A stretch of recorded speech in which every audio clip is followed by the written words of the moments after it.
New evidence from the field of chance freaks out Victor. Also, Phyllis and Diane run into each other at Marchetti. It's good news for Tessa on the young and the restless today. Victoria has asked Abby to put pressure on Chance, and Summer reminds Phyllis of her pledge. Nick tells Nikki at the ranch that he hates that he has to lie to Chance's face. Nikki argues that despite Victor's actions that night, Nick is still innocent. Nick was completely honest and is now frustrated that everyone is in on the conspiracy. When Victor enters the room, Nick is still arguing that protecting his father's reputation was a terrible idea. In a stern voice, Victor declares, "I will not have this discussion with you again." When Kevin finally makes it to the terrace at Crimson Lights, he expresses his appreciation to Chance for setting up the introduction. At issue is whether or not Ashlyn Locke's vehicle crash was faked. "I have something brand new to demonstrate. It completely alters the playing field." Faith and Maria enter Crimson Lights carrying numerous bags of belongings for Faith's dorm room, while Sharon watches in astonishment. It is then that Tessa appears, saying, "I can talk, only a bit." Maria embraces her in relief that she is healthy again. Since it's Summer's first day on the job, Phyllis teases her about being her boss at society, and her daughter treats her to lunch on the house. Phyllis wants to get things done from the get-go. Summer is just looking out for her future happiness by warning her to avoid Diane. During the trip to the park, Harrison is playing in the sandbox, and Diane and Jack are there to cheer him on. Kyle comes to see Diane smiling indulgently while Jack investigates the boys' activities. Abby walks into Victoria's office, where the two of them immediately embrace. Abby says she's concerned about her, and Victoria says she's sorry she can't talk right now. Abby is concerned about her well-being. Victoria says she can finally take a deep breath now that Ashland is gone. As a result, she is once again confident in her own security. Abby feels terrible for the pain he caused her. For all Victoria knows, her sister is already well apprised of the situation. Kevin, on the terrace of the coffee shop, reveals that he located and reconstructed the gas station security film from the night in question. Someone is seen getting into a car while they watch. While Chance is unable to identify the man, he notices that he is lighting up a cigarette. "It's not Ashland," Chance says. Chance and Kevin set out to test their findings. While having a conversation with her girlfriends, Sharon watches Chance leave from inside.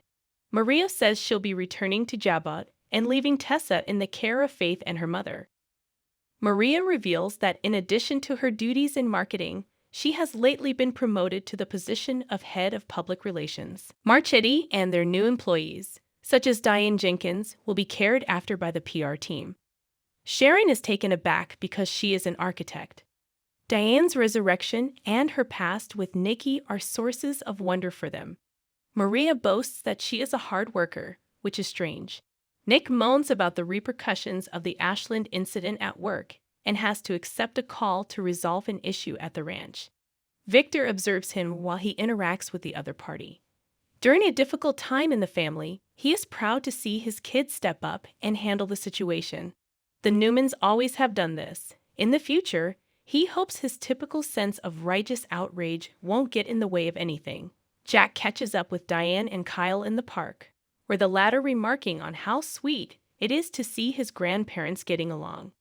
He advises Diane that they should return to the workplace. Jack says he'll see them later and heads off to retrieve Harrison and his toys. Kyle can't believe how nice his parents are to each other. Phyllis assures her friend Summer that she will avoid Diane at the upcoming society event. She boasts about the mother-daughter duo's productive partnership and says she won't let any rotting corpses get in the way. As in, "I'm going to pretend Diane doesn't exist." A apprehensive Summer.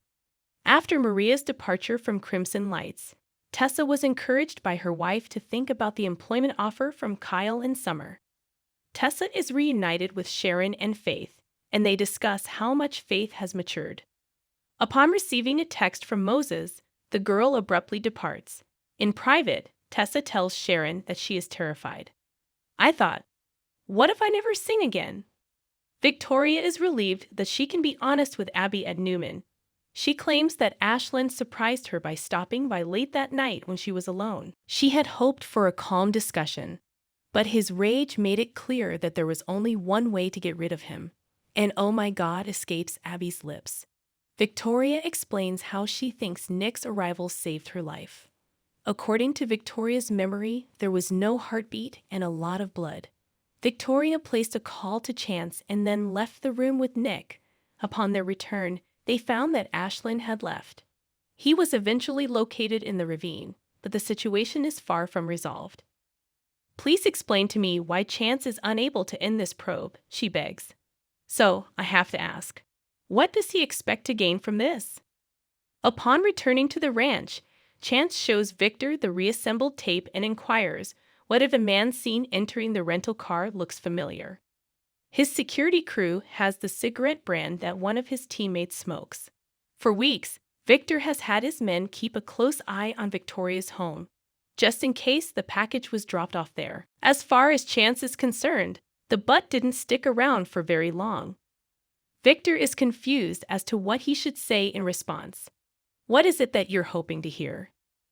Victor tells Chance that even if his theory that he staged a cover-up to protect Nick and Victoria were correct, what would have happened if Abby had killed Stitch while Chance was abroad in a similar situation?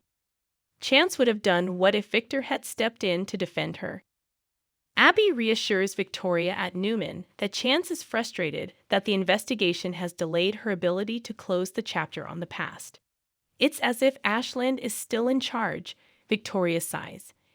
In an effort to put things in the past, they were forthright with Chance about what occurred. "Perhaps you can explain this to your hubby." Sharon encourages Tessa with a speech at Crimson Lights. Tessa fills her in on the Marchetti offer she received. Sharon realizes she used to help Jabat in this way. This accomplishment was the highlight of her professional life. Although Tessa agrees that the position sounds ideal, she is concerned that it is a pity job in the event that she is unable to sing again. Sharon maintains that Kyle and Summer would not have offered her such a senior position if they didn't see her as a good match for the role.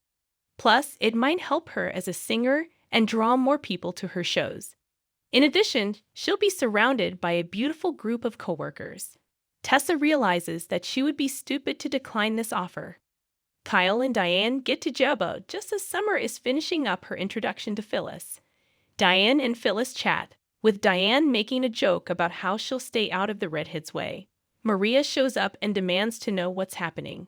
The first day of school for Summer's mom, she says. After Maria congratulates her, she tries to hide her shock at the prospect of working so closely with them all. Diane extends a warm welcome to Phyllis, much like Maria did.